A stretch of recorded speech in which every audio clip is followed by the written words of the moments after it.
पति की औकात दिल छू लेने वाली कहानी।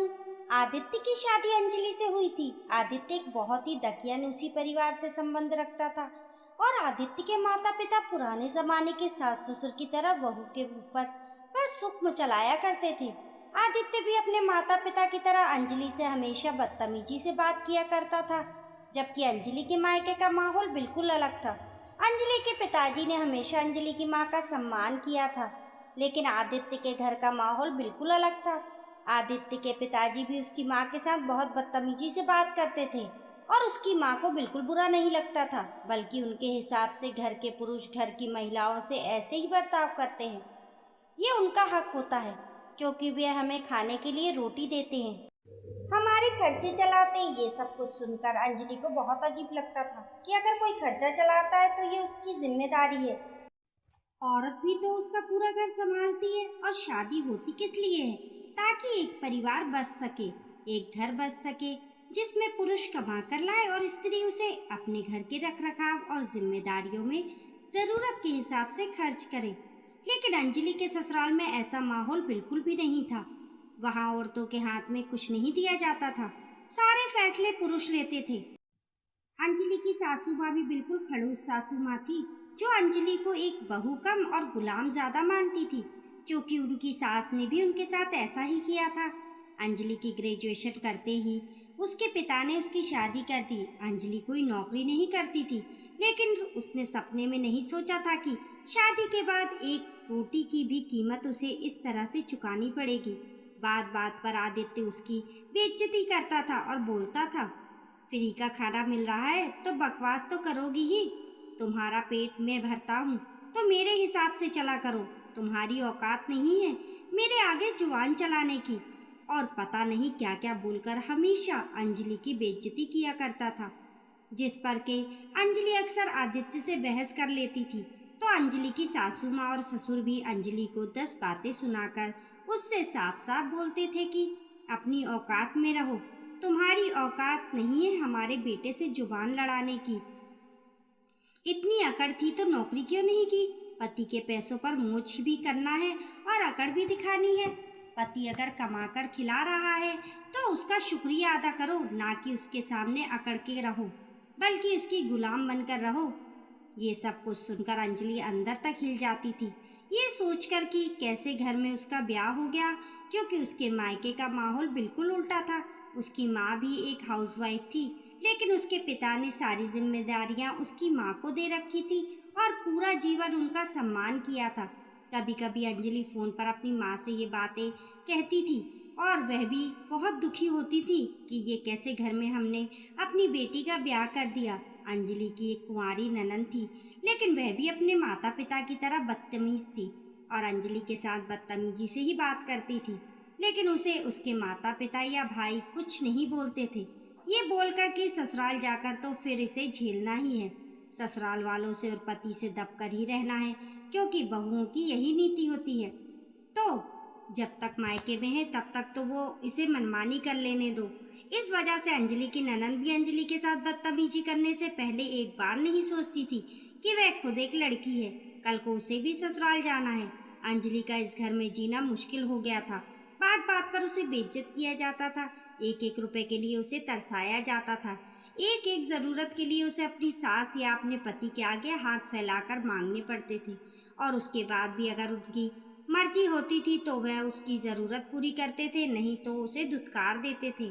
अंजलि को ये सब कुछ बर्दाश्त नहीं हो रहा था, लेकिन उसे पता था कि एक बार एक रिश्ते में बन जाने के बाद उस रिश्ते को तोड़ देना एक लड़की के लिए इतना आसान नहीं होता। इससे सिर्फ उस लड़की का घर नहीं टूटता है, बल्कि उसके माता पिता का सम्मान, बलिदान सब कुछ टूट जाता है। और वे अपने माता पिता को कोई दुख नहीं देना चाहती थी।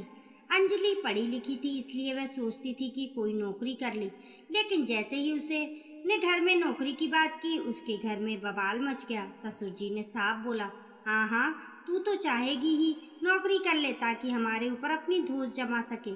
औरतों को घर के बाहर नौकरी करने जाने दिया तो घर का बर्बाद होना तय है। फिर तो बात बात पर मर्दों पर धौंस जमाएगी कि हम कमा कर लाते हैं और हमें अपना गुलाम बनाकर रखना चाहेगी। हमारे घर में ये सब कुछ नहीं। हुआ है कभी भी। अगर हमारे घर में रहना है तो हमारे हिसाब से रहना होगा।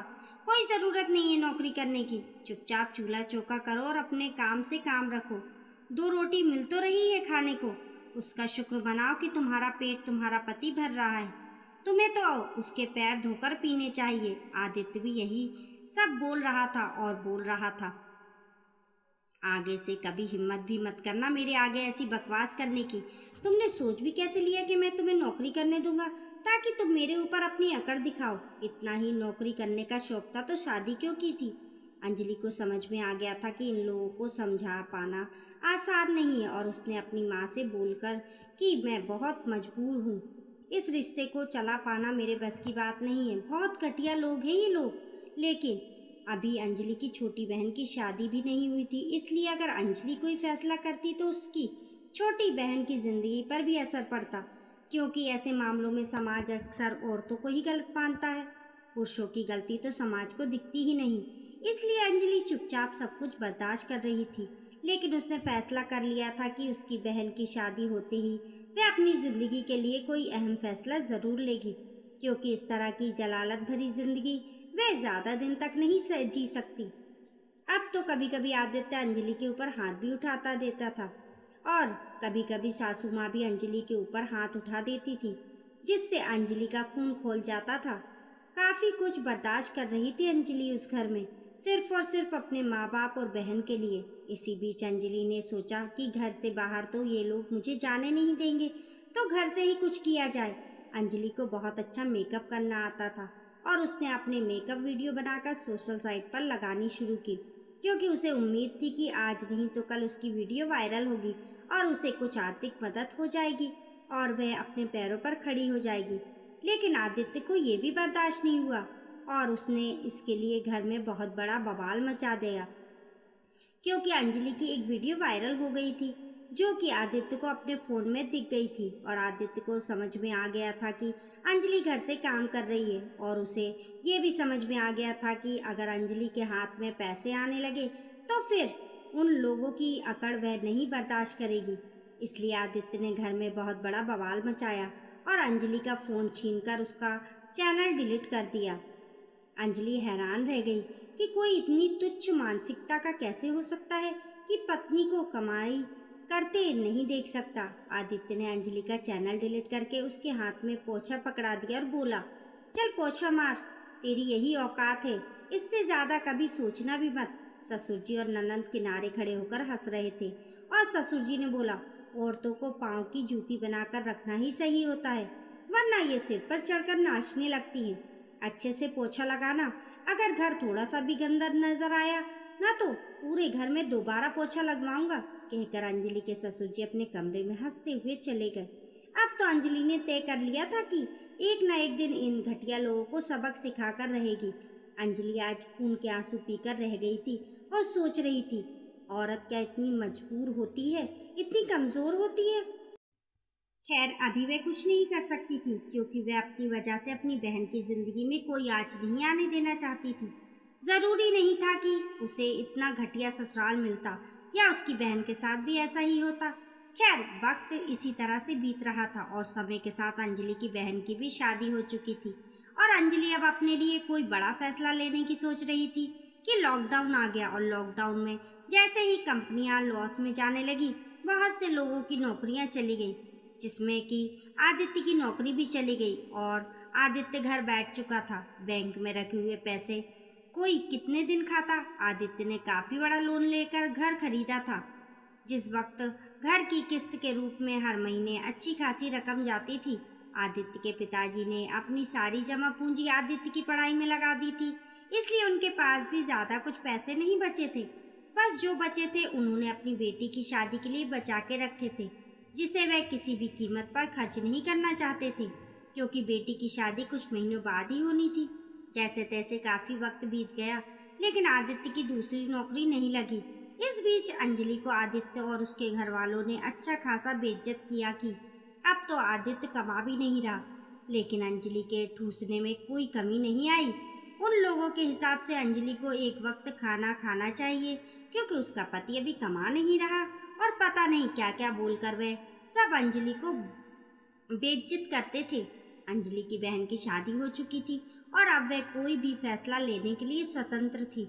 लेकिन अंजलि अब पता नहीं किस इंतजार में थी। पता नहीं किस इंतजार में वह उन लोगों की बकवास बर्दाश्त कर रही थी। और कुछ समय बाद अंजलि की ननंद की शादी उसके ससुर जी ने अपनी जमा पूंजी लगाकर कर दी। और अब अंजलि के सास ससुर और आदित्य पूरी तरह से कंगाल हो चुके थे, क्योंकि बैंक के सारे पैसे भी खत्म हो चुके थे और आदित्य की कोई नौकरी अभी तक नहीं लगी थी। अब अंजलि को लगा कि सही वक्त आ चुका है इन लोगों को इनकी औकात दिखाने का। अब आदित्य का अकाउंट में इतने पैसे भी नहीं बचे कि वह घर का राशन मंगा सकता, और घर में सारा राशन खत्म हो चुका था। अब बिल्कुल सही वक्त आ चुका था अंजलि उन लोगों को उनकी औकात दिखाने का। घर में सब चिंता में बैठे थे कि आज खाना कैसे बनेगा, लेकिन अंजलि ने ऑनलाइन सारा राशन मंगवा लिया था, जिसे देखकर सब हैरान और उससे सवाल जवाब कर रहे थे। तो अंजलि ने बोल दिया, उसकी तुम लोगों को चिंता करने की ज़रूरत नहीं और मैं तुम लोगों को कुछ बताना ज़रूरी नहीं समझती। अंजलि के ससुराल वालों को लगा कि शायद अंजलि ने अपने माता पिता से मदद ली होगी। उससे अधिक वह सोच भी क्या सकते थे। उनके हिसाब से औरत तो कुछ कर ही नहीं सकती। लेकिन अंजलि क्या कर रही थी और उसके दिमाग में क्या चल रहा था, ये उन्हें बिल्कुल पता नहीं था। इसी तरह 2 दिन 3 दिन बीत गए। अंजलि के व्यवहार में अब साफ परिवर्तन दिख रहा था। एक दिन सुबह सुबह बैंक वाले घर पर आ गए घर की किस्त लेने के लिए, क्योंकि पिछले 4 महीने से घर की किस्त नहीं गई थी। आदित्य के पास कोई जवाब नहीं था। उसने किसी तरह से हाथ पैर जोड़कर बैंक वालों से 1 महीने का वक्त लिया और फिर अंजलि के ऊपर अपना गुस्सा निकालने लगा। ये सब तुम्हारी मनहूसियत की वजह से हुआ है। तुम मेरी जिंदगी में आई और मेरा सब कुछ बर्बाद हो गया। तो सास ससुर ने भी उसे ताना मारा, तू ही मनहूस है।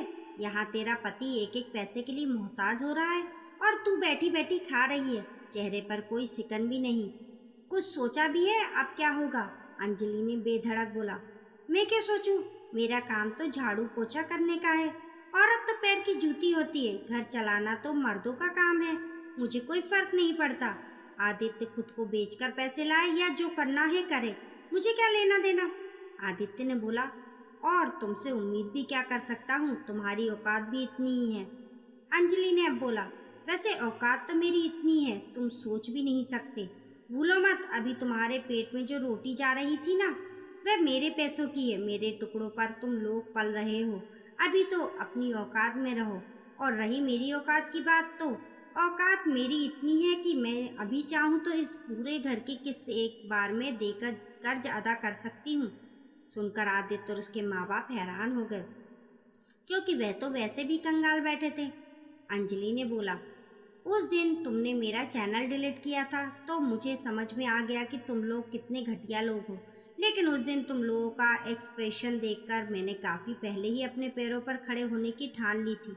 इसलिए मैंने दूसरा चैनल बना लिया था, लेकिन अपने फ़ोन से उसे लॉगिन नहीं किया था। वह चैनल मेरी मम्मी के फ़ोन में है। मैं यहाँ से वीडियो शूट करती हूँ और अपनी मम्मी को भेज देती हूँ, और मेरी बहन ने मम्मी को सारा प्रोसेस बता दिया है। मम्मी बस वीडियो अपलोड कर देती हैं। और शायद तुम्हें पता भी नहीं, मैं हर महीने तुम्हारी तनख्वाह से 5 गुना ज़्यादा कमाती हूँ, क्योंकि पिछले 2 साल से मैं ये काम कर रही हूँ और काफ़ी आगे बढ़ चुकी हूँ। लेकिन तुम लोगों को इसकी भनक भी नहीं लगने दी। और मेरे बैंक अकाउंट में अभी कितने पैसे हैं तुम्हें कुछ भी नहीं पता, क्योंकि मैंने 1 रुपया भी खर्च नहीं किया अभी तक। और मेरे फ़ोन में कोई नोटिफिकेशन भी नहीं आता, क्योंकि मैंने बैंक में अपनी मम्मी का नंबर दे रखा है, ताकि तुम लोगों को कभी कुछ पता ना चले। सारा कुछ मेरी मम्मी के फ़ोन में आता है, क्योंकि मुझे पता है तुम लोग कितने घटिया लोग हो। इसलिए अब तुम चाह कर भी मेरा चैनल डिलीट नहीं कर सकते, क्योंकि मेरे फ़ोन में तुम्हें कुछ मिलेगा ही नहीं। कहकर अंजलि जोर जोर से हंसने लगी और बोली, मैं चाहूँ तो अभी तुम्हें छोड़कर जा सकती हूँ। किसी के ऊपर आश्रित नहीं हूँ मैं तुमसे कहीं ज़्यादा कमाती हूँ। तुम तो अभी नौकरी भी नहीं करते। तुम्हारी तो औकात मेरे सामने खड़े रहने की भी नहीं है। लेकिन नहीं, मैं कहीं नहीं जा रही, मैं यहीं रहूँगी। आखिर औरत की औकात तो यही होती है ना। कहकर अंजलि अपने कमरे में जाने लगी। अब आदित्य और उसके माता पिता को लगा कि इस वक्त अंजलि ही उसके काम आ सकती है, क्योंकि उनके सारे अकाउंट खाली हो चुके थे। और अगर अब आदित्य को नौकरी नहीं मिली तो और कुछ वक्त में भुखमरी की नौबत आ सकती है। साथ ही बैंक वालों का भी दबाव बढ़ता जा रहा था। आदित्य अब अंजलि से बहुत प्यार से बात करने लगा था और साथ ही साथ ससुर जी भी। अंजलि को सब कुछ समझ में आ रहा था। कुछ ही दिनों में आदित्य ने मुद्दे की बात कही। देखो अंजलि, तुम मेरी पत्नी हो और ये घर तुम्हारा ही तो है। अब घर की किस्त तो देनी ही है। तुम अगर घर की किस्त भर दे तो एक बहुत बड़ी मुसीबत मेरे सिर से टल जाएगी। अंजलि इसी वक्त का इंतजार कर रही थी। अंजलि ने बोला, अरे मैं कैसे घर की किस्त भर सकती हूँ? मैं तो एक मनहूस औरत हूँ जो बस बैठकर खाना जानती है और जिसे तुम्हारे पैर धोकर पीने चाहिए। इस पर अंजलि की सासू माँ उसे समझाने आ गई और बोली, अरे बेटा, थोड़ा बहुत लड़ाई झगड़ा ताना मारना तो हर ससुराल में होता है। इसका ये मतलब थोड़ी ना कि बहू अपने ससुराल को छोड़ दे। अब तू कमाए चाहे आदित्य, बात तो एक ही है। घर तो हम सबका ही है ना तो मिल बांट कर इसकी जिम्मेदारी उठानी ही तो बनती है। अंजलि ने बोला, हाँ वह तो है मम्मी जी, और जब घर हम सबका है तो घर के काम भी तो सबके हैं। कहकर अपने सासू ससुर की तरफ देखकर अंजलि ने बोला, एक काम कीजिए मम्मी जी, बढ़िया सा गर्मा गर्म खाना बनाकर मुझे खिलाइए। 2-3 प्रकार की सब्जियां, रायता, सलाद, पुलाव, नान और मीठे में भी कुछ बनाइए। आखिर घर जब सबका है तो जिम्मेदारी भी सबकी है ना। सासू माँ अंजलि की तरफ देखने लगी क्योंकि यह डिमांड रोज उनके द्वारा अंजलि से की जाती थी। लेकिन आज अंजलि ने उलटकर वही मांग उनके सामने रख दी। सासू माँ मजबूरी में चुपचाप रसोई की ओर जाने लगी। तभी अंजलि ने फिर आवाज लगाई, अगर खाना बेस्वाद बना तो दोबारा बनवाऊंगी और उस बेकार खाने को आपको खिलाऊंगी। भले 3 दिन तक खाना उसे खत्म करना पड़ेगा। याद रखिएगा, मुफ्त की रोटियां तोड़ने नहीं दूंगी। ये सुनकर सासू माँ की आंखों में आंसू आ गए क्योंकि ये वही बहू थी जिसे वे हर रोज यही ताना मारती थी और कई बार बासी खाना खिलाती हुई थी। और अब वही बहू हक से बराबरी की बात कर रही थी। इसके बाद अंजलि ने अपने ससुर की तरफ रुख किया। पापा जी, यूं घर में बैठकर मुफ्त की रोटियां तोड़ना अच्छा लगता है क्या? अच्छे खासे अट्टे कट्टे हैं और मुफ्त की रोटियां तोड़ रहे हैं घर में। जाइए, जाकर बाजार से साग सब्जी फल वगैरह लेकर आए। और हाँ, एक एक पैसे का हिसाब मुझे क्लियर चाहिए। हराम के पैसे नहीं है मेरे पास जो आप जैसे भिखारी पर लुटा दूं। अगर एक भी पैसे की हेरफेर हुई ना तो आपकी खैर नहीं, धक्के मारकर निकाल दूंगी इस घर से। सुनकर ससुर जी की भी हालत खराब हो गई और उन्हें भी बहुत बुरा लगा क्योंकि वह भी वही डायलॉग था जो रोज वह अंजलि को मारा करते थे। लेकिन अभी वे खुद कंगाल थे और अब अंजलि इस घर का खर्चा चला रही थी। अब अंजलि ने आदित्य की तरफ रुख किया। आदित्य चुपचाप अंजलि को देख रहा था क्योंकि उसे उम्मीद थी कि अंजलि उसे कुछ भी नहीं बोलेगी। आखिर वह उसका पति था। अंजलि ने आदित्य के हाथ में झाड़ू और पोछा थमाते हुए बोला, पूरे घर को शीशे की तरह चमका दो। अगर एक भी धूल का कतरा नजर आया ना तो सारे घर में दोबारा पोछा लगवाऊंगी। मुफ्त की रोटियां नहीं तोड़ने दूंगी यहाँ पर। वैसे भी मुफ्त की रोटियां तोड़ तोड़ कर बस मोटे हो रहे हो। थोड़ा हाथ पैर चलाओ, कमाकर खिला रही हूँ तो उसका एहसान मानो, वरना तुम्हारी औकात नहीं है मेरे सामने खड़े होने की। आदित्य को यकीन नहीं हो रहा था कि अंजलि उससे इस जुबान में बात करेगी, लेकिन अंजलि ने उससे उसी जुबान में बात की जिस जुबान में आदित्य रोज उससे बात करता था। खैर, 1 महीने का वक्त बीतने वाला था और आदित्य और उसके माँ बाप अंजलि के हाथ पैर जोड़ रहे थे कि घर की किस्त भर दे। अंजलि ने बोला, ठीक है, मैं इस घर की किस्त भर दूंगी। आखिर हमारा ही घर तो है, हम ही तो रहेंगे इस घर में। लेकिन मेरी एक शर्त है, इस घर को पहले मेरे नाम करो। इस पर आदित्य ने बोला, क्या बकवास कर रही हो? ये घर मम्मी का नाम पर है और उन्हीं के नाम पर रहेगा। तो अंजलि ने बोला, तो फिर किस्त भी अपनी मम्मी से भरवा लो, मुझसे उम्मीद मत करना। अगर मुझसे उम्मीद कर रहे हो तो ये घर पहले मेरे नाम कर दो। किस्तें छोड़ो, मैं पूरे घर की पेमेंट एक साथ करने को तैयार हूँ, लेकिन तभी जब ये घर मेरे नाम पर होगा। अब आदित्य और उसके माँ बाप को लग रहा था घर किसी के भी नाम पर हो, कम से कम घर रहेगा तो उसके सिर से छत तो नहीं जाएगी। और उन्होंने आपस में सलाह मशवरा करके वे घर अंजलि के नाम पर कर दिया और अंजलि ने घर की सारी किस्त अदा करके सारा कर्ज खत्म कर दिया क्योंकि अंजलि अपने चैनल से अच्छा खासा कमाती थी, जिसका अंदाजा अब आदित्य और उसके माँ बाप को हो रहा था। अब अंजलि ने आदित्य और उसके माँ बाप को उनकी असली औकात दिखाने की सोची और उसने आदित्य के सामने एक और कागज़ रख दिया जो कि तलाक के कागज़ थे। अंजलि ने बोला, आदित्य, मैं तुम्हारे जैसे नीच घटिया दो कौड़ी के इंसान के साथ अपनी ज़िंदगी नहीं बिता सकती, इसलिए मैं तुम्हारे साथ तलाक लेना चाहती हूँ। चलो, मुझे पता है तुम कंगाल हो और मुझे कुछ नहीं दे सकते, मुझे तुमसे कुछ चाहिए भी नहीं, बस तुमसे छुटकारा चाहिए। चुपचाप इन तलाक के पेपर पर साइन करो और निकलो मेरे घर से। सुनकर आदित्य और उसके माँ बाप की हालत खराब हो गई और उन्होंने बोला, पागल हो गई हो क्या? हमारे घर समाज में कोई औरत अपने पति से तलाक लेती है क्या? इस पर अंजलि ने बोला, बात तो आप लोग सही बोल रहे हैं, लेकिन आप जैसे घटिया लोगों के साथ रहने की गलती मैं कभी नहीं कर सकती। मैं तो कब का ये कदम उठा चुकी होती, लेकिन मेरी कुछ मजबूरियां थी जो कि अब नहीं हैं, और अब मैं इस रिश्ते में बिल्कुल भी नहीं रहना चाहती। वैसे मेरी मजबूरियां तो काफ़ी पहले ही ख़त्म हो गई थी, लेकिन मैं सही वक्त का इंतज़ार कर रही थी ताकि आप लोगों को माकूल जवाब देकर इस घर से जा सकूं। और सही वक्त मुझे मिल गया इस लॉकडाउन के वक्त, जब आप लोग पूरी तरह से बर्बाद हो गए। आज मेरे दिल को बहुत सुकून मिल रहा है। लेकिन चलिए, मैं आप जैसी बुरी नहीं हूँ। आदित्य ने घर की जो किस्त भरी थी उतना पैसा मैं आदित्य को देने को तैयार हूँ, पर अब आप लोग इस घर में नहीं रह सकते। आदित्य बोला, अंजलि ये तुम क्या बोल रही हो? हम कहाँ जाएंगे? अंजलि ने आदित्य से बोला, वह सब मुझे नहीं पता। जहाँ स्त्रियों का सम्मान नहीं होता है, स्त्रियों से भी उम्मीद नहीं करनी चाहिए कि वह पुरुष को सम्मान या अपने पति का सम्मान करे। अगर तुमने जीवन में मुझे थोड़ा भी सम्मान दिया होता तो मैंने अपना सर्वस्व तुम पर न्यौछावर कर देती, लेकिन तुमने तो कदम कदम पर मुझे अपमानित किया है। और तुम्हारे जैसे लोगों को तो उनकी औकात दिखानी बहुत ज़रूरी होती है, जो औरतों को कमज़ोर समझने की गलती करते हैं। बहुत घमंड था ना तुम्हें अपनी कमाई पर? कहाँ गई तुम्हारी सारी कमाई? मैं यह नहीं बोल रही कि तुम्हारी दोबारा नौकरी नहीं लगेगी, ज़रूर लगेगी, लेकिन एक सच ये भी है कि जितने तुम्हारे पूरे साल की तनख्वाह होती है ना, उससे ज़्यादा मैं 2-3 महीनों में कमा लेती हूँ। तो देख ली औरत की ताकत क्या होती है। अब मैं आराम करने जा रही हूँ, तब तक तुम लोग अपना बोरिया बिस्तर समेट लो और अपने रहने का इंतज़ाम कर लो। मैं तुम लोगों के साथ इस घर में अब नहीं रह सकती, कहकर अंजलि अपने कमरे में चली गई। दोस्तों, आप लोगों की इस कहानी के बारे में क्या राय है, हमें कमेंट करके ज़रूर बताइए। कहानी पसंद आने पर लाइक और शेयर करें। ऐसी ही अच्छी अच्छी कहानियों के लिए चैनल को सब्सक्राइब करना ना भूलें। मिलते हैं फिर एक नई कहानी के साथ, तब तक के लिए नमस्कार।